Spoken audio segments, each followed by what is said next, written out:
Hey everyone out there in YouTube land, it's Joel Ellison with Pinnacle Mountain Gunsmithing, and I have for you today an absolute gorgeous single-shot shotgun. That is some beautiful wood. This came into the shop for a little repair work on the front end. I'll show you that a little later. It is an Iver-Johnson special trap.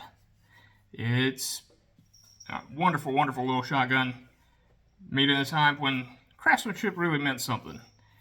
It's 12 gauge, has a 32-inch long barrel. It's still going, still going, still going. There's the muzzle. Hey, big old front bead there, and a mid bead right about here. And the fore end has nice wraparound checkering, all handmade, all hand done. A beautiful, beautiful piece. If you remember the episode we did about the Iver-Johnson Champion, this is kind of the same mechanism. Very basic, very simple. Snaps open like that. One shell, put a shell in, boom.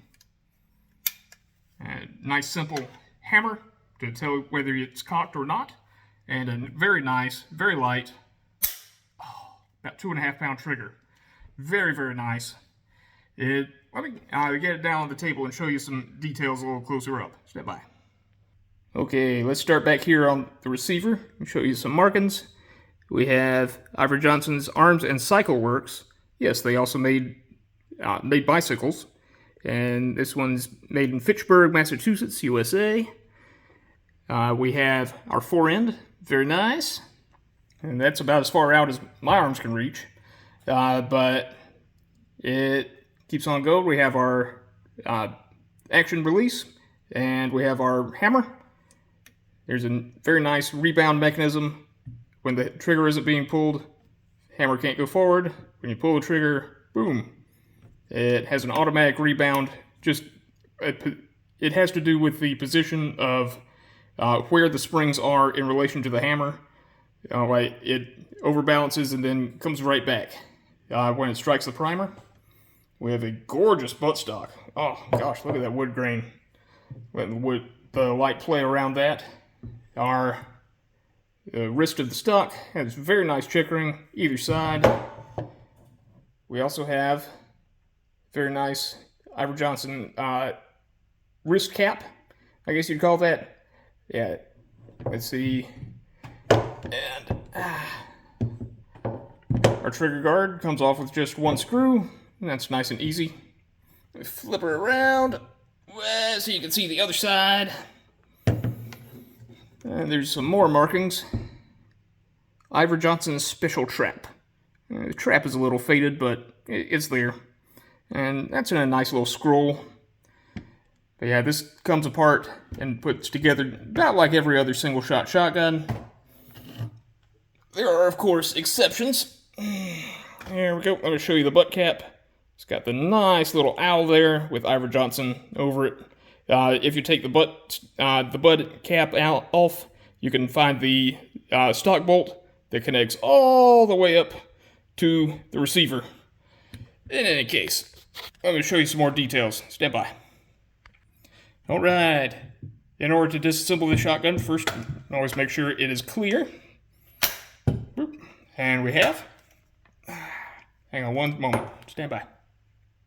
There we go. Something got hung up there for a sec, but now that we've made sure it's clear, visually and tactilely, we can close the action.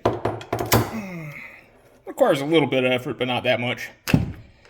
It's kind of different when it's at a weird angle like this, but you can see the inside of the trigger guard, the hand guard. We did a little bit of acroglass work, and didn't turn out half bad.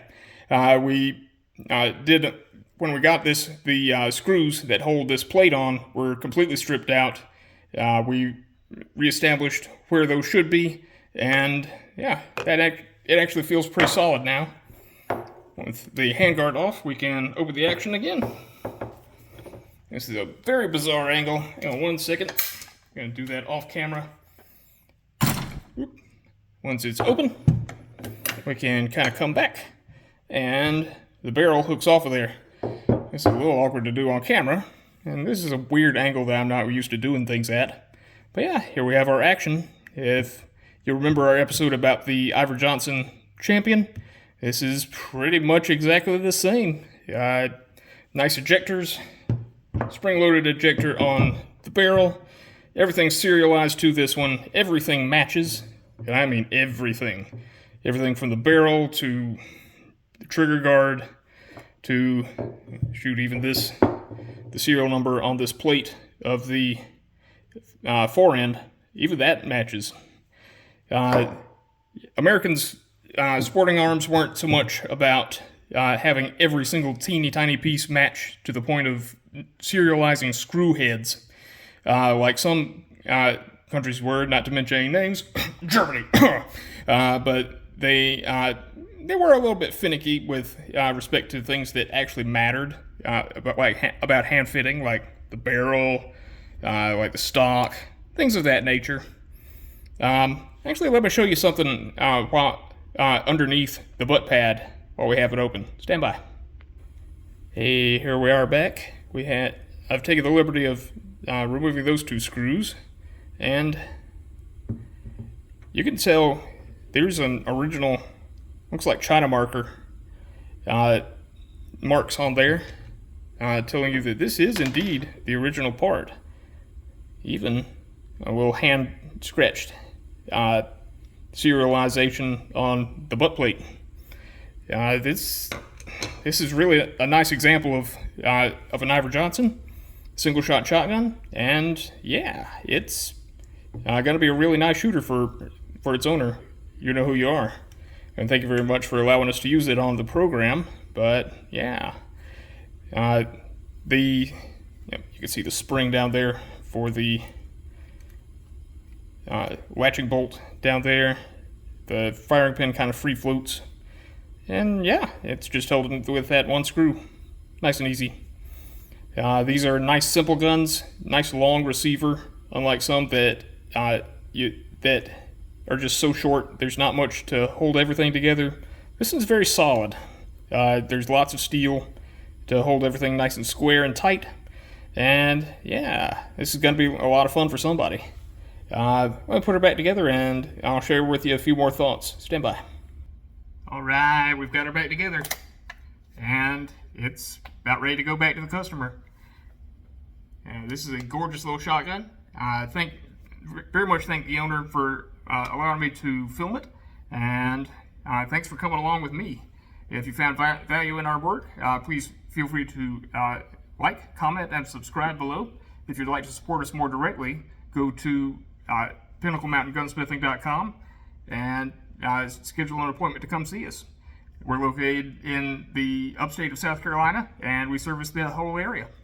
Everywhere from Greenville and Spartanburg all the way down to Anderson and to Oconee County and beyond. We are willing to work on any old guns, and hopefully we can help you with the issues you maybe having with yours. And before I leave you, I do want to share one more thought. Please, for the love of all that is precious and holy, store break action shotguns with muzzles down. Yes, put them in your gun safe, put a nice pad under the muzzle, and store the muzzle down. Reason for that, if there's any excess oil in the barrel, which there will be, it eventually will drip down. If it's stored right this side up, then it will eventually go down into the action through the firing pin hole, coat the entire action, and come back into the stock and punk out the head of the stock, and then you're coming to me looking for help. Please, think of the guns. In any case, thank you for coming along with our journey today, and I hope to see you next time. Bye.